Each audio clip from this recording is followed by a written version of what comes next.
alive and well, and you can find that in Unified. And you're the party of the free markets, right, in this country, the Republican Party. We don't really have presidents in the past speaking out and lashing out at specific companies. We hear the president now, the past few days, for the past year, has been lashing out against Amazon, Jeff Bezos in particular. Obviously, we know Jeff Bezos also owns the Washington Post. It's been reported that Trump has told advisors he believes Jeff Bezos is using the Washington Post as a political weapon. Do you see, Congressman, any signs of the president that Jeff Bezos is using the Washington Post as a political weapon?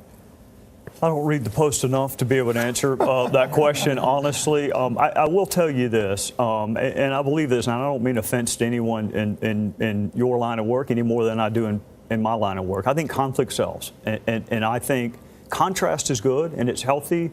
Conflict sells, and there are times when I will look at the webpage on the Washington Post, and almost every editorial, almost every opinion, that's different from news, but almost every editorial, if you're a Republican, they're hard to read, the headlines. So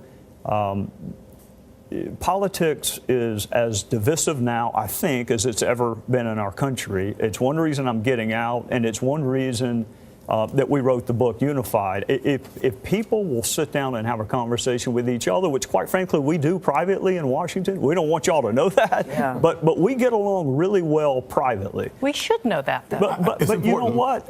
I think the reason you don't know it is the primary system is set up where you got a guy, I don't want to get him in trouble, so Joey, I'm sorry. But for Joey Kennedy to be threatened with a primary because he attended the inauguration, he may have his own inauguration one day. He's had family members with inauguration, but if you're going to be threatened with a primary, or if I have to stop and think about whether or not to compliment a Democrat when I'm on a talk show, a radio talk show, that's a pretty toxic environment that we're in.